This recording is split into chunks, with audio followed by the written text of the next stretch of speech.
Harrison Barnes. You're listening to 3-Point Conversion.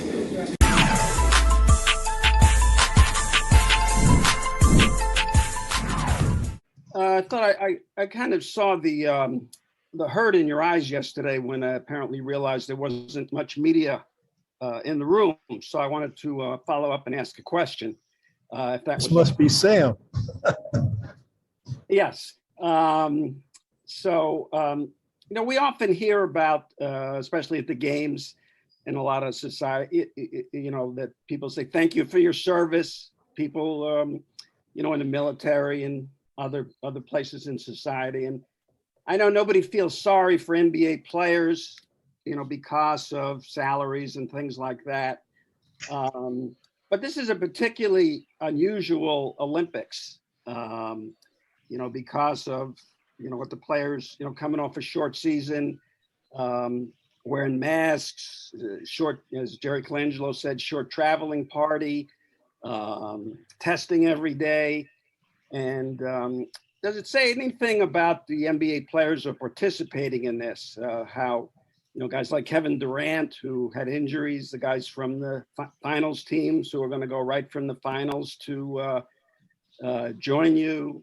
Jerry mentioned about Zach LaVine, couldn't be more happy, excited about, getting the notice. What does it say about the players who wanting to participate in this? Well, more than anything, for me, it boils down to what I told them. I think they're making a really big and important sacrifice, considering, what you mentioned, Sam, basically COVID, for like a year and a half, being in a bubble and then going through this season.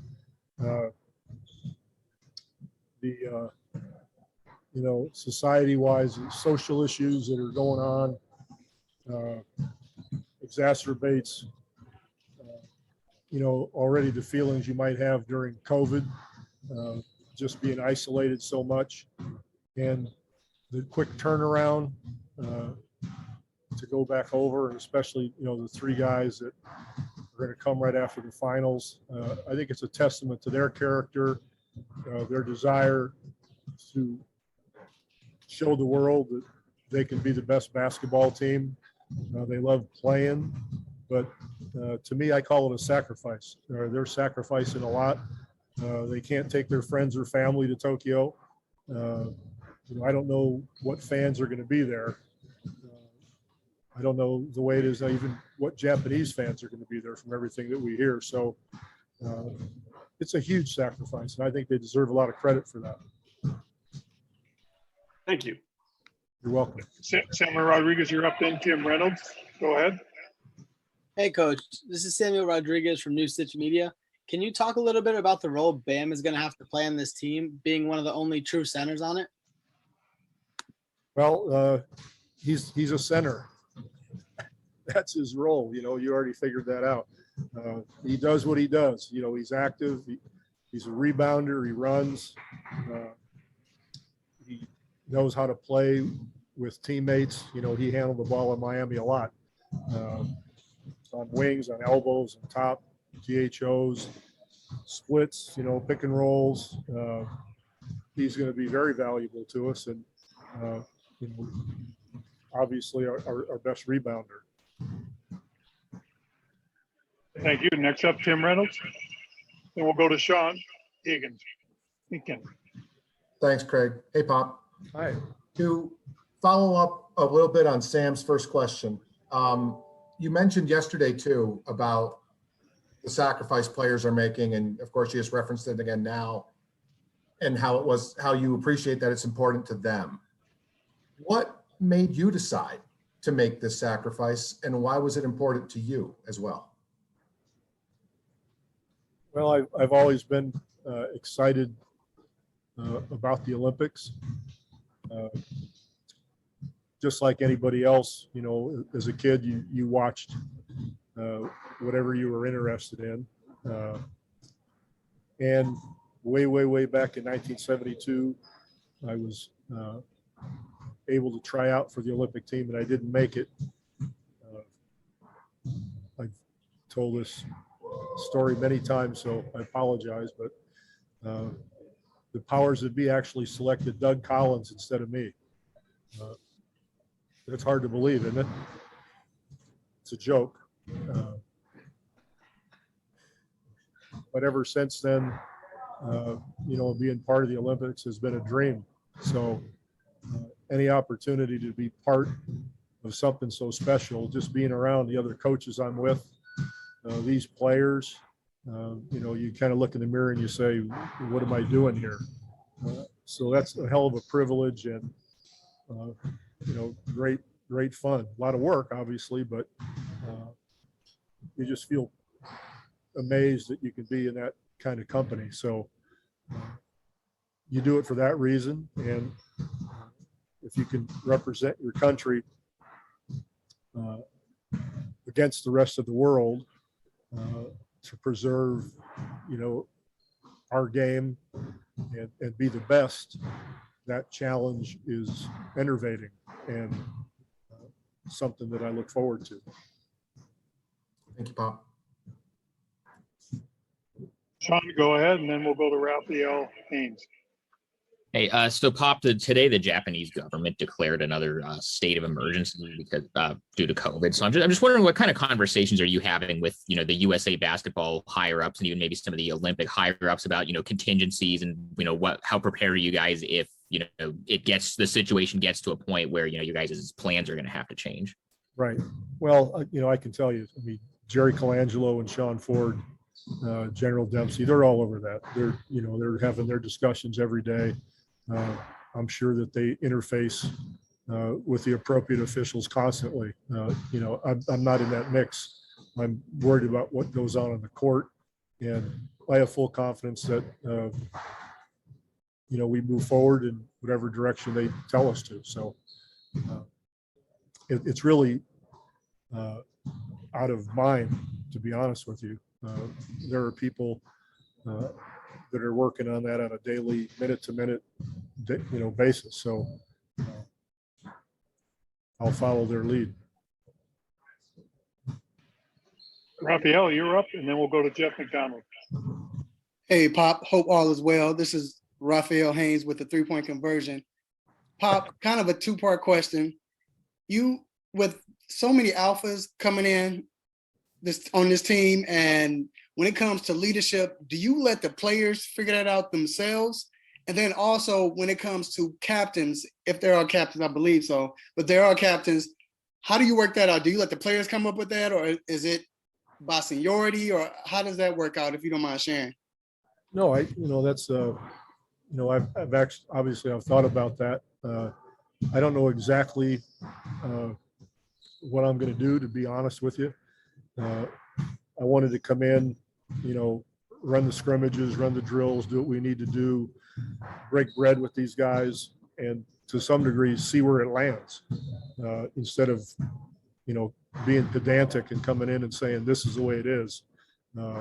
Get the feel for the group and how they interact, and who ends up, looking like a leader, and go from there and decide how to put that together. So that's the, very beginning stages that we're in. Familiarity more than anything for right now. Jeff McDonald, you're up, and then we'll go with Ed Javelinski. Hey, Pop, Jeff McDonald back in San Antonio. How you doing? Good to see you. I just had a quick question about Keldon Johnson and what you hope he gets out of this experience with the select team and working against you guys on Team USA. Basically the same thing that Derek White got out of it last season, or last year. Number one, confidence, knowing that he's regarded in a way that he's been accepted to come and play against the Olympic team, and that would build anybody's confidence. Development, he's playing under Eric Spoelstra, who's obviously a fantastic young coach, and it's great for him to hear some things from a different voice. So I think he'll come out development-wise a better player. So for those two major reasons, thrilled that he's here. Thank you. You're welcome.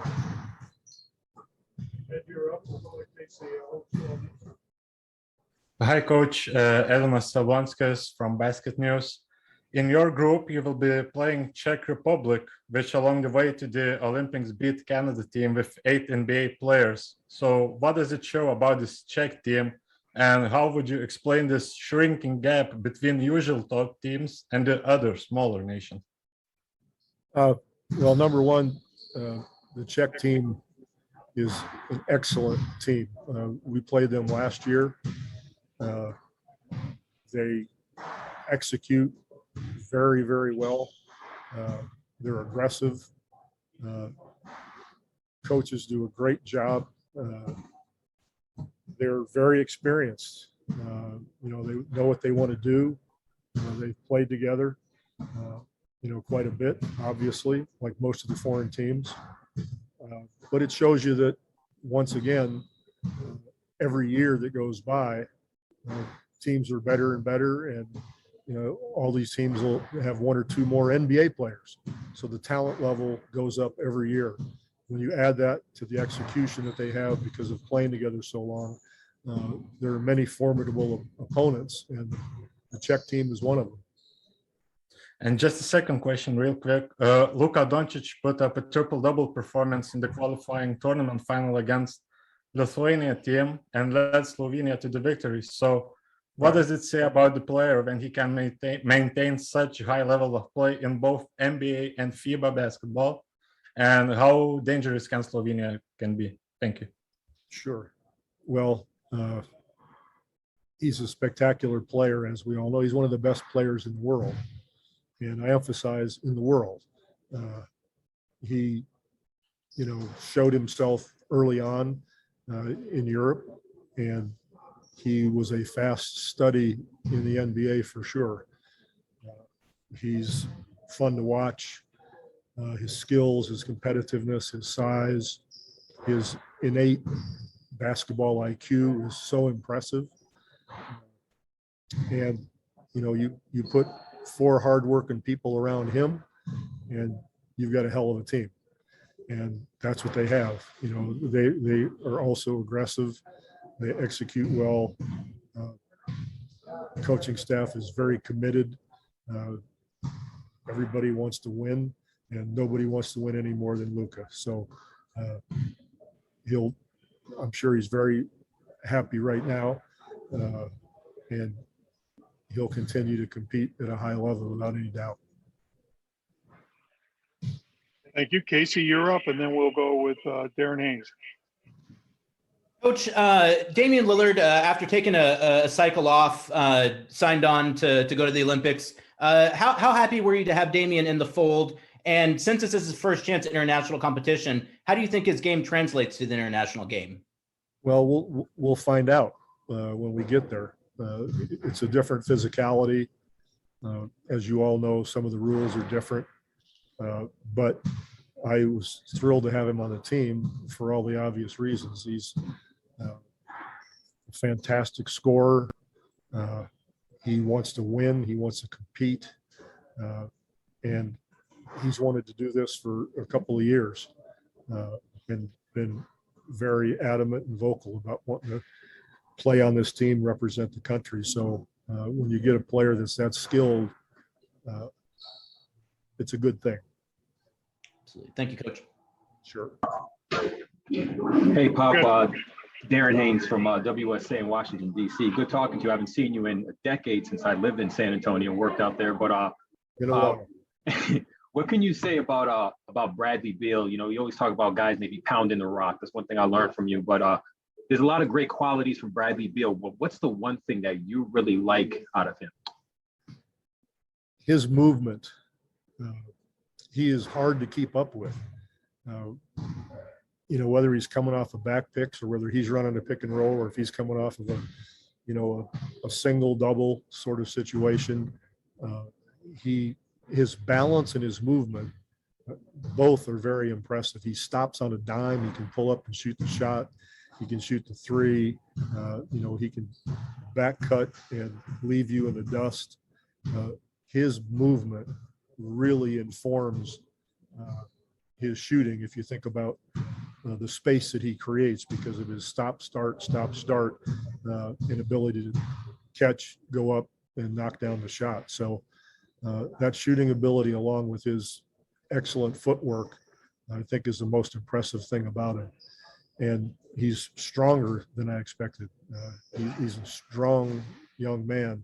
I used to think of him as kind of wiry and thin, but I was totally wrong. He's thick. Thanks, Pop. Last question, Dave McMenamin.